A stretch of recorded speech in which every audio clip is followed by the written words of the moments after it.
people, beautiful people of this world. Kaya ang pag-asa po natin ay walang iba kundi sa Panginoon lamang. Kaya yung may maraming mga kabataan ngayon nagsisuicide o nagbabalak dahil wala silang pag-asa. Pero ang Panginoon ang bigay ng pangako sa bawat isa sa atin. Kung may nararanasan tayong mga problema sa ngayon, alalahanin po natin yon, lilipas din yan. Sa mga kabataan, ito yung sinasabi ko parati pag nag-counseling ako. Ang problemang naranasan mo ngayon, maring pera, relasyon, or any other problems, ito ay lalayan po ninyo, lilipas din yon. Kasi lahat ng bagay sa sanlibutan ay hindi tumatagal. Ito ay lumilipas. So, nawa ay magkaroon tayo ng isang pag-asa sa pangako ng ating Panginoon.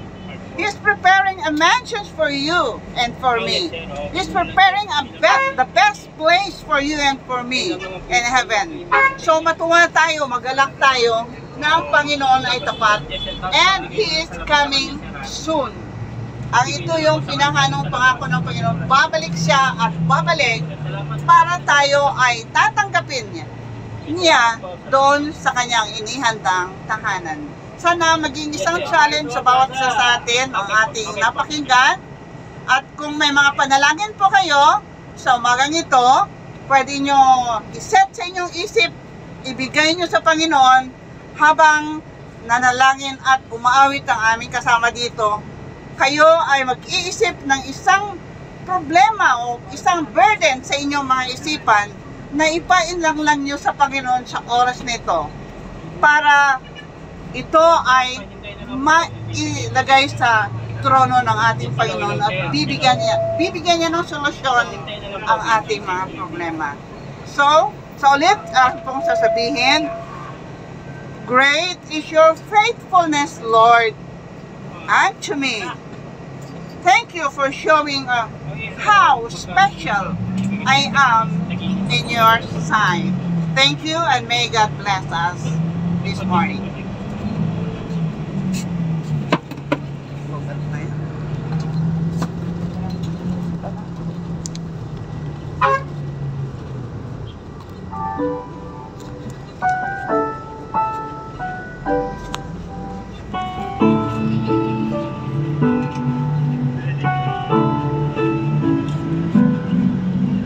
Isip-isip mo ba ang buhay mo?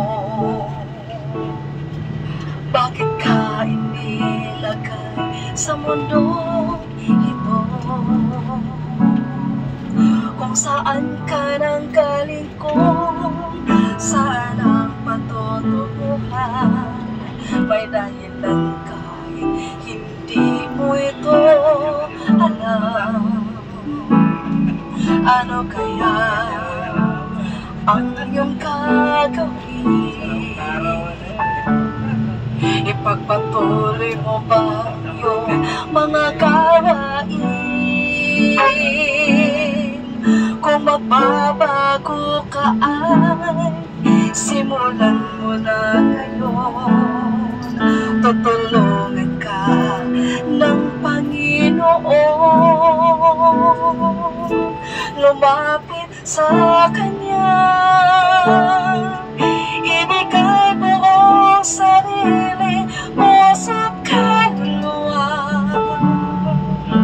Huwag nang maghintay pa, ngayon mo ito gawin, sapagkat di mo batid kung ano dala ng bukas para sa'yo. Kaya't ihandog mo na ngayon sa Kanya ang buhay mo.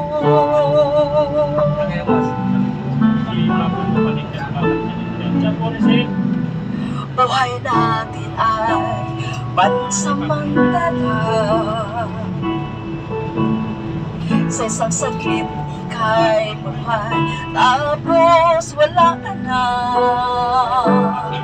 Kaya't ngayon ang panahon, hanapin ang katotohanan.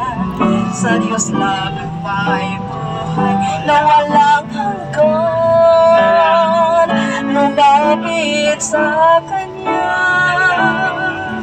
ibigay mo ang sarili, puso't kaluluwa. Huwag nang maghintay pa, ngayon mo ito gawin, sapagkat di mo batid kung anong nalalang bukas para sa'yo. Kaya't ihandog mo na ngayon sa Kanya ang buhay mo. Mga kaibigan, ang ating buhay ay maikli lamang. Ang ating buhay ay pansamantala lamang dito sa mundo. Kung ano man ang kalooban ng ating Panginoon, yun lang sana ang ating masunod. Dahil nag-aanyaya ang Panginoon na habang may panahon pa, na habang tayo ay humaharap sa ating panahon ngayon, itong panahon natin ngayon ay napakaikli na lamang na siya po ay darating na. Kaya po, dahil tulad nga ng awit ng ating pong panahon ngayon ay malapit na nga po ang pagbabalik ng ating pong Panginoong Diyos. Ang ating pong gagawin ay magbalik loob sa Kanya at tayong lahat ay patuloy gumawa ng mabuti sa ating pong kapwa, higit sa lahat sa ating pong mahal na Diyos.